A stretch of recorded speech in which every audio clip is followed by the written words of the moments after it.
परमेश्वर का वचन आर पार को छेदता है। अगर छेदे ही ना, अगर आप डॉक्टर के पास जाओ तो कोई डॉक्टर का कोई मेडिसिन आपको दे रहे हैं, अगर उस मेडिसिन से आप चंगे ही नहीं हो रहे तो आप दोबारा जाओगे? तो परमेश्वर का वचन दो धारी तलवार है, इधर भी चोखा है, इधर भी चोखा है, मतलब आर पार छेद देता है। मतलब अगर हमारे अंदर कोई गलतियां है, अगर कोई पाप है, कोई बुराई है, कोई अंधकार है, अगर वो हमारे अंदर से जाए ही ना, ऐसा कभी नहीं हो सकता। आमीन। उसको जाना पड़ेगा। अगर कोई व्यक्ति ध्यान से वचन को सुनेगा तो जो वचन के समय सो जाता है उसकी लाइफ में परेशानी आती है। जो वचन को स्किप कर देता है, मतलब सुनता नहीं है, चर्च में नहीं आता है, उसकी लाइफ में भी परेशानी आता है। क्योंकि शैतान हमेशा फंदा लगाता है, जो वचन के जैसी होगा तो लोगों को नानान किस्म के विचारों में डाल देता है, नींद में डाल देता है, ताकि वो वचन सुनकर जो परमेश्वर हमारे लिए दे रहे हैं वो नहीं पाए। इसलिए शैतान अपना काम करते जा रहे हैं और परमेश्वर की आत्मा भी हमारे लिए अपना काम करते जा रहे हैं। अगर जिस तरफ भारी होगा उसी तरफ वो जय पा जाएगा। अगर आप प्रभु के लिए भारी हो जाओगे तो नहीं, मुझे परमेश्वर का वचन सुनना ही है, मुझे नहीं इधर उधर ताकना है, नींद नहीं लाना है, आंखों में पानी देना है, या मैं खड़े होकर सुनना है, तो आप जय पा जाओगे। आमीन। अगर आपको लग रहा है कोई बात नहीं, सुन तो ले रहे ना, वो ठीक है, फिर शैतान आगे हो जाएगा, मतलब आप शैतान का सुन रहे हो। अब आरामदायक, मतलब आराम में आप रहकर आप उस काम को कर रहे हो, तो शैतान का आप सुन रहे हो, तो शैतान उधर हावी हो जाएगा। तो शैतान को कभी हावी मत होने दो, शैतान को जय पाने मत दो।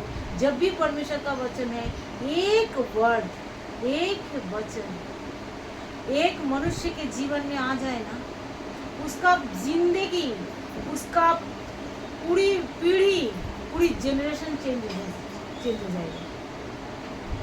आमीन। क्योंकि वचन का इतना पावर है, आप इस बात को जानो। हालेलुया। और शैतान का काम है, बहुत सारे लोग वर्शिप करने में बड़ा अच्छा लगता है, वर्शिप करो कि वो सारा वचन ही होता है। बहुत सारे लोगों को कोई म्यूजिक बजाना अच्छा लगता है, हर काम करना अच्छा लगता है, लेकिन जैसे ही वचन होता है वो बोरिंग फील करता है। लेकिन आपको नहीं मालूम, वचन सबसे ज़्यादा इम्पोर्टेंट है, वचन सबसे ज़्यादा शक्तिशाली है। अगर इस वचन अपने हृदय में आप लिख लोगे, सुन लोगे, तो आपका पूरी जिंदगी बदल जाएगा। आमीन। जैसे अगर प्रधानमंत्री आपको कुछ बोले, जो मैं आपके लिए ये कर दूंगा, तो आप छोड़ दोगे? आप तो उसके पीछे पड़ जाओगे, जो आपने तो बोला था कर देंगे, तो आप जरूर दोगे। अगर वो तो महफिल में बोले तो उनको तो करना ही पड़ेगा। हालेलुया। तो मेरा परमेश्वर का वचन पवित्र आत्मा की हुजूरी से पूरी बाइबल में पढ़ा हुआ है। जैसे इसमें हम पढ़ने लग जाता है, मतलब आप सोचते पूरी बाइबल में वचन तो लिखा हुआ है, तो परमेश्वर का वचन को हम कैसे समझे? जब आप पढ़ने लग जाओगे तो सोचो परमेश्वर आपसे बात कर रहा है।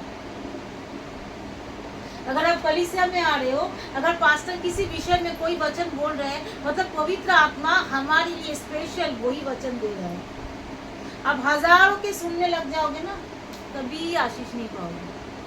कल का मैंने जब प्रार्थना में गई थी, आप लोगों को लग रहा था मैं उसी जगह पे जा रही थी। जब पहली बार मैं गई थी वहाँ पे, तो उन लोगों को अंदर कोई परमेश्वर का वचन मैंने देखा नहीं। कल जैसे तुम लोग बोल पा रहे थे, वो लोग कुछ बोल पा रहे थे, कुछ भी नहीं पता उन लोगों को, लेकिन हर सबका सुनते हैं वो लोग, हर जगह पे जाते हैं वो लोग, लेकिन कोई भी वचन का प्रकाशन भी नहीं है, कोई भी वचन का ज्ञान भी नहीं है।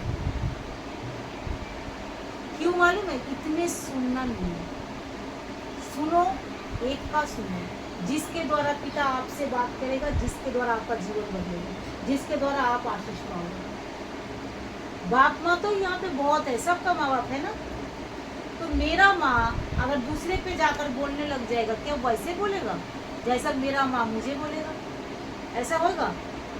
कोई दूसरे के माँ मुझे अगर ऐसा बोलेगा जो अपने बच्चे के लिए बोलेगा, ऐसा बोलेगा? होगा ऐसे? ऐसे कभी नहीं होगी, क्योंकि वो माँ है, वो अपने बच्चों के लिए जो बोलेगी वही होगा। आमीन। तो बिल्कुल कलीसिया ऐसा है। हो सकता है चर्च सबके लिए है, हो सकता है हर जगह पे कलीसिया लगाए जा रहे हैं, लेकिन परमेश्वर आप लोगों के लिए स्पेशल जहाँ पे लगाया जाता है वहाँ पे पिता बात करेगा, और उसी बात के द्वारा अगर सुन के आप ले जाओगे तो आपके लिए वो आशीष हो जाएगा। आमीन, हालेलुया। अब समझ में आ रहे? कोई मत रहो, समझ में आ रहा है? किधर भी ध्यान मत दो कौन क्या हो रहा है। मेरा परमेश्वर अभी क्या बोला यहाँ, शैतान यही करता है, ध्यान को भटक देता है ताकि तुम्हारा ध्यान इधर चला जाए, क्योंकि वो जानता है अगर एक वचन किसी के जीवन में चले जाए उसका तो बल्ले बल्ले हो जाएगा और शैतान का छुट्टी हो जाएगा। मैं तो उसके ऊपर कोई काम कर ही नहीं पाऊंगा, उसके लिए तो कोई कुछ कर ही नहीं पाऊंगा, क्योंकि मैं कुछ भी बोलूंगा वो वचन का डिक्लेरेशन करेगा, वो तो वचन के ऊपर विश्वास करेगा, क्योंकि पिता ने मुझे ये वचन दिया है और वो बोलता रहेगा और मेरा सारा बातें फीका पड़ जाएगा। इसलिए शैतान हमेशा चाहता है कोई मनुष्य वचन न सुने। शैतान का मेन टारगेट ये है। परमेश्वर ने क्या कहा, मैं अपने वचनों को अपने नाम से भी ज्यादा महत्व दिया। मतलब मेरा नाम कितना बड़ा है, सेनाओं का यहोवा, तेरे उस यहोवा का नाम से भी बड़ा मेरा वचन है। आमीन। और जो उस वचन को एक बार पकड़ लेगा, जो मेरा पिता ने मुझे बोला है, तो ये मेरे लिए काम कर जाएगा। और उस वचन को पकड़कर आपको क्या करना है, विश्वास करना है। आज का वचन हम थोड़ा सा देखते हैं। चेले बनने का क्या है उद्देश्य, चेले कैसे बनते हैं। बहुत सारे लोग विश्वासी आते हैं, चर्च में आते, काम लेते, चले जाते हैं, वो लोग चेले नहीं है। चेले लोगों का स्पेशल होता है, चेले लोग कुछ स्पेशल होता है। आप लोग क्या हो, चेले। आमीन। आप लोग क्या हो, चेले। बोलो मैं चेला हूँ। चेला लोगों का कुछ स्पेशल होता है। चेले लोगों को परमेश्वर आत्मा देता है और उसके द्वारा चेले लोगों को बहुत भीड़ में नहीं चलते, चेले लोगों का गुरु के साथ चलते हैं, गुरु कुछ सिखाते रहते हैं। और चेले लोगों का मेन खासियत क्या है मालूम है, बोलो सुनना। बोलना कम है, सुनना। यीशु मसीह का चेला बहुत ज्यादा यीशु मसीह के सुनते थे, जो नहीं पता होता था वो बार बार पूछते थे। और चेला की बहुत नहीं होता, चेला बहुत नहीं होता, चेला थोड़ा होता है। और परमेश्वर किसको ले जाएगा, थोड़ा कोई ले जाएगा। आमीन। और चेले लोगों का काम क्या क्या होता है, अब आपको दिखा रहे। तो चेले लोगों का काम क्या होता है, चेला अगर है तो उसमें बहुत ज्यादा रिस्पॉन्सिबिलिटी होता है। तब तुम अपना काम नहीं देख सकते, तुम अपना जीवन नहीं देख सकते, तुम अपना शरीर नहीं देख सकते, तुम अपने परिवार की ओर ध्यान नहीं देख सकते। तुमको सब कुछ छोड़कर यीशु मसीह के पीछे चलना होगा। चेले लोगों का खासियत ये होता है। आमीन। चेले लोगों के ऊपर बहुत ज्यादा जिम्मेदारी होती है। दूसरे को प्रभु के पास लाना चेले लोगों का जिम्मेदारी होती है। दूसरों को प्रार्थना में लेके आना चेले लोगों का जिम्मेदारी होता है। दूसरों को शिक्षा देना चेले लोगों का जिम्मेदारी होता है। चेले लोगों को दूसरे लोगों को कलीसिया के साथ जुड़े रहना, कलीसिया को गाइड करना चेले लोगों का जिम्मेदारी होती है। पास्टर का अकेला नहीं होता है। यीशु मसीह का अकेला जिम्मेदारी था? यीशु मसीह का अकेला क्या कर पाते? करना चाहते तो बहुत कुछ कर सकते थे, लेकिन वो चेले का साथ किया। आमीन। अगर चेले भी यीशु मसीह का साथ नहीं रहा होता तो क्या ये जीवन की पुस्तक में चेले लोगों का नाम होता? 12 गोत्रों का विचार करेगा चेले। कितना? 12 गोत्रों का चेले लोगों का वो दिया गया है। वो लोग 12 गोत्रों का विचार करेगा चेला लोग। तो चेला लोगों जब 12 गोत्रों का विचार करेगा तो चेला लोगों को क्या तो कंफर्ट जोन में रह कर वो कर सकता है? हम है तो कंफर्ट जोन में, लेकिन संसार से अलग होकर। आज मेरा सिर में दर्द है, कभी भी जाना पड़ेगा, जाते जाते ही तुम चल रहे हो। आज मेरा ये प्रॉब्लम है, कभी भी जाना पड़ेगा, जाते जाते तुम्हारा प्रॉब्लम सॉल्व हो जाएगा। लेकिन तुमको निर्णय लेना है, मैं चेला हूँ, मेरा अंदर एक जिम्मेदारी है, मैं ऐसा नहीं कर सकता, मैं कलीसिया को ऐसा नहीं कर सकता। पास्टर के साथ मैं चेला हूँ। यीशु मसीह के साथ 12 चेले थे। हालेलुया। यीशु मसीह के साथ ध्यान से सुनना बेटा, 12 चेले थे। 12 चेले कभी यीशु मसीह को छोड़कर बोला नहीं गुरु आप अकेला चले जाओ। यीशु मसीह कई बार अकेला जाकर प्रार्थना किया, लेकिन चेला कभी गुरु को नहीं छोड़ा। कई जगह पे लिखा नहीं है तो चेला यीशु मसीह को छोड़ दिया। यीशु मसीह में लिखा हुआ है कई बार छोड़कर थोड़ा आगे जाकर प्रार्थना किया, लेकिन चेला कभी यीशु को नहीं छोड़ा, खाली ढूंढते रहते थे कहाँ गया प्रभु, कहाँ गया प्रभु, कहाँ गया। हालेलुया। तो ऐसे परमेश्वर की विश्वासी चेला ऐसे परमेश्वर के साथ जुड़े रहना है। तो चेले बनने का मौत तो देखो क्या होता है। लूका रचित सुसमाचार का 9 का हम 57 से पढ़ेंगे। जब वे मार्ग में जा रहे थे तो किसी ने उनसे कहा जहाँ जहाँ तू जाएगा मैं तेरे पीछे हो लूंगा। किसी ने कहा, किसी ने मतलब वो चेला नहीं थे, किसी ने कहा। जैसे चर्च में बहुत सारे लोग आ जाते हैं ना, मैं भी आपके साथ ये कर लूंगी, मैं भी वो करूंगी, लेकिन करने का टाइम कुछ नहीं करता। मतलब वो चेला नहीं होता है, जो बोलते हैं लेकिन नहीं करते। बहुत सारे लोग बोलते मैं तो ये कर लूंगी, मैं तो आपको कभी नहीं छोड़ूंगी प्रभु, मैं तो आपके साथ, मैं तो पास्टर के साथ ही हूँ, मैं तो आपके साथ रहूंगी। मैं देखो यहाँ पे क्या, जब मैं मार्ग में जा रहे थे तो किसी ने उनसे कहा जहाँ जहाँ तू जाएगा, किसी ने उनसे कहा जहाँ जहाँ तू जाएगा सोए नहीं, शैतान सुला देगा। वचन के टाइम में ध्यान से सुनो, ध्यान से वचन सुनो और उस नींद की शैतान को भगाओ यीशु के नाम से। आमीन। यहाँ पे बोला जहाँ जहाँ तू जाएगा, क्या बोला, मैं तेरे पीछे हो लूंगा। आगे यीशु का सुनो। फिर यीशु ने उत्तर दिया लोमड़ियों काटा तो भेंट होता है, लेकिन आकाश की पक्षियों को बसेरा नहीं होता, पर मनुष्य का पुत्र का सिर धरने का भी जगह नहीं है। यीशु मसीह जान गया वो मेरा चेला नहीं है, वो जो मुझसे बड़े बड़े बातें करे वो मेरा चेला नहीं है, इसलिए यीशु ने उनको साथ नहीं दिया। यीशु ने कहा आकाश की पक्षियों का तो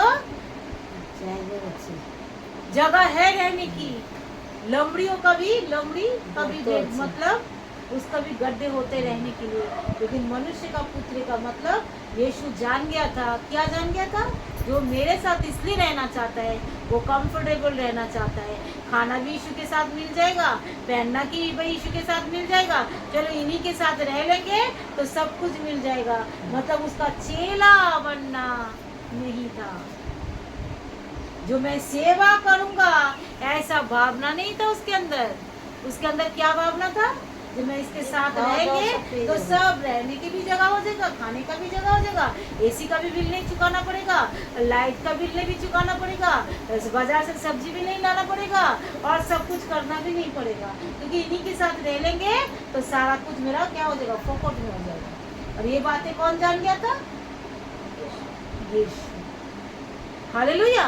इसलिए यीशु ने उनको बोला कि सबका जगह है लेकिन मेरा कोई जगह नहीं है। तो कहा जाएगा कहाँ रहे, डायरेक्ट बोल दिया सबका जगह है, मेरा कोई जगह नहीं है।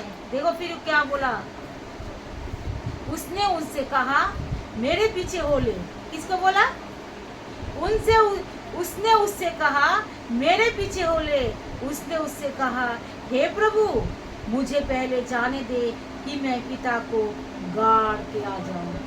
किसने कहा, और एक मनुष्य जो उसके साथ जा रहा था उनको यीशु ने कहा तू मेरे साथ हो ले, और एक ने कहा मैं आपके साथ होना चाहता हूँ, यीशु ने उसको नहीं लिया। लेकिन और एक ने उनके साथ जा रहा था, परमेश्वर उसके हृदय को जानता था, तो ये मेरा चेले होने का योग्य है। अगर आप में से कोई योग्य होंगे तो परमेश्वर आपको साथ लेकर परमेश्वर इस कलीसिया को बढ़ाएगा। अगर योग्य नहीं होंगे तो छाट दिया जाओगे। बाइबल क्या बोलता है, और छाटने वाला क्या होता है, क्या होता है, आग में झोंका दिया जाता है। तो बोलो हम छाटने वालों में से नहीं है। दूसरे चेलों ने क्या बोला, दूसरे ने यीशु ने कहा तू मेरे पीछे हो। मतलब यीशु जानता था ये मेरा सेवा नहीं करेगा, ये सिर्फ रोटी कपड़े मकान के चक्कर में मेरे पीछे होना चाहता है, और ये मेरा सेवा करेगा, इसके ऊपर कुछ भी हो जाए फिर भी वो मेरे साथ साथ ही चलेगा, फिर भी वो मेरे साथ साथ चलेगा। ये मेरा चेला बनने का लायक है, इसलिए यीशु ने कहा तुम मेरे पीछे हो लो। आमीन। क्योंकि देखो यीशु मसीह दोनों को देख रहे थे। तो चर्च के अंदर बहुत सारे लोग रहता है, यीशु मसीह उसके अंदर सबको देखता है, जो कौन मेरा बच्चा हो सकता है और कौन नहीं हो सकता। देखो दोनों ही यीशु के साथ चल रहे हैं, लेकिन एक ने बोला मुझे ले चलो, यीशु ने उसको नहीं लिया, और एक ने बोला नहीं, लेकिन यीशु उसको हाव भाव से लग रहा था, यीशु उसकी हृदय को देखकर लग रहा था ये मेरी सेवा कर सकता है। आमीन। तो यीशु ने उनको बोला तू मेरे पीछे हो गए। फिर उसने कहा मेरे घर में तो मरा पड़ा है, मेरे बाप मर गया है, तो यह एक काम करते पिता, मैं अपने क्या करूं, उसे पहले क्या करूं, पहले मैं उसको गाड़ के आ जाऊं, क्योंकि मेरा पिता को मैं गाड़ के आ जाऊं, क्योंकि मेरा बाप मरा पड़ा है। अभी सुबह क्या बोला था, ऐसे भी होता है, एक गवाही दिया था ना, जो मुर्दा पड़ा है फिर भी वो लोग चर्च में है, गवाही दिया था ना। देखो फिर यीशु ने क्या कहा, देखो यीशु ने क्या कहा, कह रहे मैं अपने बाप को गाड़ के आ जाऊंगा, फिर उसके बाद मैं आपके पीछे हो जाऊंगा, बोला उसने। फिर यीशु ने क्या कहा, उनसे उससे कहा मरे को मुर्दे को गाड़ने दे, तू पर जाकर परमेश्वर की राज्य की कथा सुना। आमीन। क्योंकि तेरे पास बहुत ज्यादा रिस्पॉन्सिबिलिटी है, जिम्मेदारी है, तेरे पास बहुत ज्यादा दायित्व है। तू जाकर परमेश्वर की राज्य की कथा उनको सुना दे, क्योंकि जो वो तो मर ही चुके, तो उसको जो मरा हुआ है उसी को मरा मतलब समझ रहे हो, जो यीशु जो आत्मा में मरा हुआ है, जो नहीं समझ में आ रहा है, तो इसलिए आत्मा में मरा हुआ लोग क्या करते हैं, वो दुनिया भर की क्या करते हैं, क्लू देते हैं, मैं ये नहीं कर सकता, मैं वो नहीं कर सकता, मैं ये नहीं, क्लू। परमेश्वर क्लू पसंद नहीं करता, परमेश्वर कोई क्लू पसंद नहीं करता, परमेश्वर कोई बहाना पसंद नहीं करता, परमेश्वर का पास सब कुछ क्या है, उत्तर है। अगर आप सबसे पहले उनका आदर दोगे, सबसे पहले परमेश्वर का आदर दोगे, बोले तू जाकर परमेश्वर की राज्य की कथा सुना, बाप मर गया है, सुन रहे हो, फिर भी परमेश्वर, फिर लोग सुन लेंगे क्या बोले, तेरा पास्टर तो बड़ा निर्दयी है रे भाई, ऐसा पास्टर तेरी इस दुख में तुझसे कह रहे सेवा करने के लिए, तेरे घर में तेरा बाप मर गया है, बाप रे बाप, तेरा पास्टर बिल्कुल अच्छा नहीं। ऐसा होगा ना, कोई पास्टर बोलेगा तो लोग तो उसको ऐसे बोलेंगे। अब यीशु देखो क्या बोले, तेरा पास्टर के अंदर तो कोई दया है ही नहीं, तेरा पास्टर को तेरे बारे में कुछ जानते ही नहीं है, ये तो बड़ा अन्याय हो रहा है। आज लोगों का विचार शारीरिक विचार है, मतलब शरीर से सोचते हैं, और जो शरीर से सोचते हैं वो परमेश्वर के राज्य का कोई काम नहीं। जो आत्मा में सोचे, सच में मेरे पास प्रभु ने दिया है, क्या दिया है, तोड़ा, प्रभु ने दिया है भेद, प्रभु ने दिया है सेवा, तो इसको छोड़कर पहले मैं वो तो मर चुका है, मैं उसके लिए क्या करूँगा, मैं उसको क्या बचा सकता हूँ, नहीं, तो वो मर चुका है, तो कोई जो है घर वाले संभाल लेंगे, मेरा जो सेवा दिया है पहले मैं उसको करूँ। आमीन। जो प्रभु ने मुझे जो सेवा दी है पहले मैं उसको करूँ। सबका नाम जीवन की पुस्तक में नहीं है मेरे प्रियो। चेले बनने का महत्व तो जानो, चेले बनने का महत्व तो क्या है, कुछ भी हो जाए बहुत कष्ट होता है, कई बार पास्टर लोगों का भी बहुत कष्ट होता है। वो लोग लोहे से बना हुआ नहीं होते, वो भी हाड़ और मांस से बने हुए थे। सारा सब कुछ कर कर पीछे सेवा करने के लिए निकलना, ये केवल चेले ही कर सकते हैं। आमीन। क्योंकि उसके ऊपर चेले का ही अभिषेक होता है, वो ही कर सकते हैं, क्योंकि संसार के लोगों के साथ प्रभु का कोई लेना देना नहीं है। उससे लेना देना रखा प्रभु, डायरेक्ट बोल दिया मेरा कोई रहने का जगह नहीं, तू जा, डायरेक्ट ही तू बोला, क्योंकि तू जो जिस चक्कर में मेरे पीछे हो रहा है, मतलब तू मुझे नहीं खोज रहा है, तू मेरा सब कुछ देख रहा है। हाँ, तू मेरे साथ कंफर्ट जोन में रहने के लिए तू खोज रहा है, तू मेरा सेवा करने के लिए नहीं खोज रहा है। आज परमेश्वर कलीसिया से यही बातें कर रहे हैं। तुम सिर्फ कंफर्ट जोन ना ढूंढो, परमेश्वर की अगर चेले हो तो चेले की जैसा सब कुछ फेंक कर परमेश्वर के साथ चलो। जो होगा परमेश्वर आप संभाल लेंगे, क्योंकि जो मुझे दिया गया है वो मेरे परिवार को नहीं दिया गया है। दिया गया है जो मुझे दिया गया है, मेरे अड़ोसी पड़ोसी को नहीं दिया गया है। जो मुझे दिया गया है, मेरे खानदान को नहीं दिया गया है। दिया गया है तो मैं उस महत्व को मुझे समझना है। आमीन। उस महत्व को समझना है। इसकी चक्कर में मैं चर्च नहीं गया, उसकी चक्कर नहीं मेरे प्रियो। उस चेले बनने का महत्व को समझो। जो सब कुछ देखो, दोनों ही जा रहे थे, एक को प्रभु ने लिया और दूसरे को प्रभु ने बोला जा, क्योंकि प्रभु जान गया था वो मेरा चेला कभी नहीं हो सकता। हालेलुया। और यीशु मसीह का चेले को इतने 12 गोत्रों का वो विचार करने वाला है। जो उसका चेले होगा ना, वो परमेश्वर के साथ राज्य करेंगे। आमीन। वो यीशु मसीह के साथ राज्य करेंगे। वो यीशु चेले लोगों का दुख मालूम है? अगर चेले लोगों का दुख सुनोगे ना, रोमटे रोमटे खड़े हो जाएंगे। फिर भी वो यीशु मसीह का आदर किया, फिर भी वो यीशु मसीह को भूला नहीं, फिर भी नहीं भूला। हालेलुया। यहाँ पे फिर देखो क्या बोला, कह रहे तू मुर्दे को गाड़ने दे कि तू मेरे पीछे हो ले। उसने उससे कहा मरे हो को क्या कर, मुर्दे को गाड़ने दे और तू जाकर परमेश्वर की राज्य की कथा सुना। एक और ने भी कहा हे प्रभु, मैं भी तेरे पीछे हो लूंगा, पर पहले मुझे जाने दे कि अपने घर के लोगों को विदा से लेके आ जाऊं, क्योंकि मैं तेरे साथ चल रहा हूँ। मैं तेरे साथ चल रहा हूँ तो सबके साथ क्या करूँ, बाई बाई करके आऊँ, थोड़ा चुम्मा देकर आऊँ, थोड़ा लिख के आ जाऊँ। जो आज से मैं नहीं आऊँगा, मैं यीशु मसीह के पीछे चल रहा हूँ, सबको सारा कथा सुना के आ जाऊँ, बोल के आ जाऊँ। फिर यीशु ने क्या कहा देखो, यीशु ने उनसे उत्तर दिया, जो कोई अपना हाथ हाल पर रखकर पीछे की ओर देखता है वो परमेश्वर की राज्य के योग्य नहीं है। तो आप लोग मेरे ऊपर इतना गुस्सा हो जाते हो, पास्टर के ऊपर इतने गुस्से हो जाते हो, प्रभु के लोगों के ऊपर इतना गुस्सा हो जाते हो।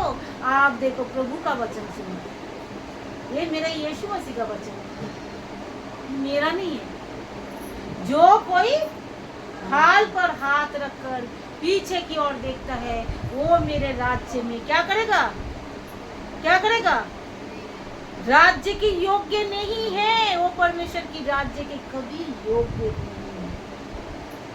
मतलब तुम सारे संसार के पीछे चलने की सोच रहे हो, सबको बाई बाई। अरे जब तुम प्रभु के पीछे चल ही लोगे तो परिवार वाले तो जान ही जाएगा जो यीशु के पीछे चल रहे हैं। तुमको बाई बाई करके जाने की क्या जरूरत है, होशियातनामा लिख कर आने की क्या जरूरत है। मतलब बहाना, यीशु ने बहाना नहीं मानने दिया। देखा, मेरा परमेश्वर का वचन सुन रहे हो, यीशु ने कोई बहाना नहीं सुना। कह रहे तू मेरा योग्य कैसे होगा, तू सबको बाई बाई करने के लिए जा रहा है, तुझे बाई बाई करने की जरूरत नहीं है। तू पहले मेरे साथ चल, तुझे ये नहीं देखना है क्या होएगा, कल क्या होगा, परसों क्या होगा, तू चलना मेरे पीछे। बाइबल कहते हैं उनमें से ना कोई रोगी था, ना कोई बीमार था, ना कोई दुखी था। हाँ, सताव थोड़ा बहुत उनके जीवन में आया, क्योंकि ओल्ड टेस्टामेंट में, टेस्टामेंट से न्यू टेस्टामेंट में आने से एक क्या बोलते विचार की आसन में लोगों को सामने खड़ा होना था, और वहाँ पे एक अनुग्रह के सिंहासन के सामने लोगों को खड़ा करने जा रहे हैं, तो गड़बड़ी तो थोड़ा बहुत आएगा। तो चेले लोगों का पास इतने कष्ट के साथ ये सच्चाई को बताना पड़ा। आज तो हजारों लोग जानते ही होंगे कि यीशु मसीह सच्चा परमेश्वर है, फिर भी हम उनके साथ नहीं चल पा रहे। तो उस समय तो पहली बार बता रहे थे कि यीशु मसीह परमेश्वर का पुत्र है। उस समय उस चेले लोगों का क्या हाल हुआ होगा, सोचो एक बार। फिर भी वो लोग पीछे नहीं मुड़ा, फिर भी वो लोग बोला नहीं हम तेरी सेवा नहीं कर सकते भाई, क्योंकि वो लोग जान गए हैं मार्ग, सत्य और जीवन कौन है, यीशु मसीह है। चेले लोग जान गए हैं अनंत जीवन केवल यीशु मसीह के पास ही है मेरे प्रिय। आमीन। वो जान गए हैं जब हम इनके पीछे चलेंगे तो हमारे ऊपर से सारे धन की आज्ञा पोंछ दिया जाएगा। अगर चेले लोग जानते हैं यीशु मसीह आया ही है पूरी जगत को उद्धार करने के लिए। हम उनके साथ क्या करना है, कदम से कदम मिलाकर चलना है, तब जाकर हम पूरी वर्ल्ड में क्या कर सकते हैं, धूम मचा सकते हैं, सबको अपनी ओर खींच सकते हैं, सबको नरक से लेकर स्वर्ग राज्य में भर सकते हैं।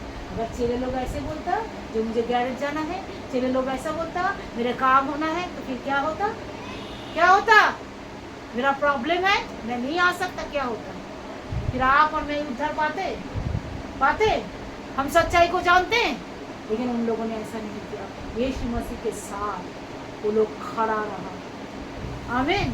यीशु मसीह के साथ वो लोग सुनता रहा। तकलीफ सबके जीवन में है, परिवार सबके लाइफ में है, घर गृहस्थी सबके जीवन में है, परेशानी दुख सबके जीवन में है, लेकिन सब कुछ फेंक कर अगर आप लोग आज निर्णय लो जो मैं यीशु मसीह के पीछे चलूंगा, फिर देखो आपका लाइफ क्या होता है। अगर वो ब्राइट, वो उजियाला अगर आपकी लाइफ में ना हो तो ऐसा कभी हो ही नहीं सकता। बाइबल क्या बोलता है, जो मेरा सेवा करता है मैं उसका आदर करता हूँ, जो मेरा सेवा करता है मैं उसका आदर करता हूँ। और परमेश्वर का आदर आपको समझ में आ रहा है, कैसे आदर होगा, कैसे सम्मान होगा। करके तो देखो पूरी विश्वास के साथ, करके तो देखो पूरी ईमानदारी के साथ, करके तो देखो पूरी जीवन उनके हाथ में समर्पण करके तो देखो, फिर देखो जो यीशु मसीह का टेस्ट कितना महान है। पूरी दुनिया जीने या मरने के लिए ऐसे नहीं तैयार हो गए, क्योंकि यीशु मसीह का टेस्ट के आगे सबका टेस्ट फीका है। आमीन। उनके टेस्ट के आगे और किसी का टेस्ट नहीं है। लोग तो मरने के लिए रेडी है, चेले लोग तो मरने के लिए रेडी हो गए थे, वो लोग मर भी गए थे, फिर भी वो लोगों का कोई गम नहीं था। अगर हमारे ऊपर कोई दुख तो तकलीफ तो प्रभु ने उठा लिया, लेकिन हमको क्या करना है, विश्वास करना है, प्रेम में चलना है और उनके साथ संगति करना है। जहाँ का बस प्रार्थना के लिए आने के लिए बोल रहा है, कोई मारने के लिए नहीं। कभी भी बोलता है मेरे पास टाइम नहीं, ऐसा मत करो। अगर चेला हो तो चेले की जैसा क्या करो, व्यवहार करो, सब कुछ फेंक कर प्रभु के पीछे चलो। क्यों हम यीशु मसीह के पीछे चल रहे हैं? उनके साथ राज्य करने के लिए ना। किसके क्यों चल रहे हैं? उनके साथ पुनरुत्थान यीशु मसीह का हुआ है। अगर उनका पुनरुत्थान ही ना होता तो हम तो यीशु मसीह का तो मर जाए, जा हो जाए। तो लोग तो सारे तो बहुत सारे पाप शाप करके मर तो जाएंगे, कोई विचार थोड़ी होगा। लेकिन पुनरुत्थान है बोल के लोग आज यीशु मसीह के पीछे चल रहे हैं। पुनरुत्थान है बोलकर यीशु मसीह को सारा दुख हमारे लिए इस धरती पे उठाना पड़ा। क्यों? क्योंकि पुनरुत्थान के कारण, क्योंकि मनुष्य को सबको एक दिन पुनरुत्थान होना है। कोई विचार के लिए होगा और कोई इसके साथ राज्य करने के लिए होगा। अगर आप चाहते हो परमेश्वर के साथ हम राज्य करें तो उनकी आवाज़ को सुनकर उनके पीछे चलो। आमीन। कभी संसार में मत देखो, हाल पर हाथ रखकर संसार में मत देखो। कुछ भी हो जाए, नहीं मैं जाऊंगा, मैं करूंगी, मैं वर्शिप करूंगी, मैं प्रार्थना करूंगी, कितने भी माइल चलना पड़ेगा। नहीं पास्टर, नहीं मैं बहन, मैं आपके साथ हूँ, नहीं मैं आपके साथ हूँ। तभी तो ये कलीसिया का ग्रोथ होगा, तभी तो ये कलीसिया बढ़ता चला जाएगा। एक बोलेगा मैं नहीं आ सकता, एक बोले, फिर कलीसिया कैसे उन्नति पाएगा? अगर 12 चेले ऐसे बोलता होता तो आज हमारा जीवन कैसा होता?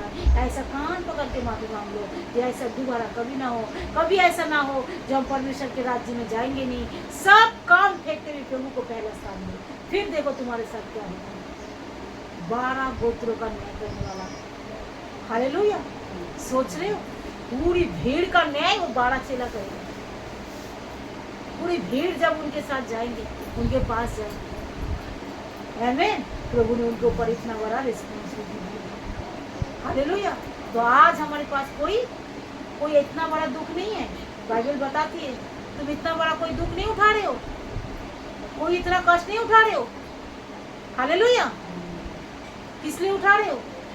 यीशु ने तो दुख उठा लिया, तुम तो अपनी कर्म का फल को भोग रहे हो। अगर तुम सही रीति से चलते चले जाओगे तो तुम्हारा ये दुख भी नहीं होगा। सही रीति से चलते चले जाओगे, सारे परेशानी एक के बाद एक चलते चला जाएगा। कि जो परमेश्वर का सेवा करता है, परमेश्वर ने कहा मैं उसका आदर करता हूँ। हालेलुया। अगर इस वचन से अगर परमेश्वर आपसे बातें करता है, सब कुछ फेंको, सब कुछ अपने जीवन से मनों से उठा उठा कर फेंक कर आज एक निर्णय लो, मैं उनका चेला हूँ, मैं उनके पीछे चलूंगा। चाहे मुर्दे को मुर्दे गाड़ने दो, मेरा कुछ भी हो जाए, मैं पीछे की ओर कभी ना देखूं, मैं यीशु मसीह के पीछे चलूँ, यीशु की ओर देखते रहूं, पीछे की ओर कभी ना देखूं। आमीन। सब अपने अपने जीवन को प्रभु के हाथ में दे दे। बाद में भी प्रभु जो कोई इस वचन को सुनेगा पिता, बाद में भी वो लोग ऐसे ही आशीष को पाए पिता। ये वचन को सुनकर सब मन फिराए परमेश्वर, हजारों लोग आपके साथ चलने वाले बन जाए। आपने सुना यीशु के नाम से।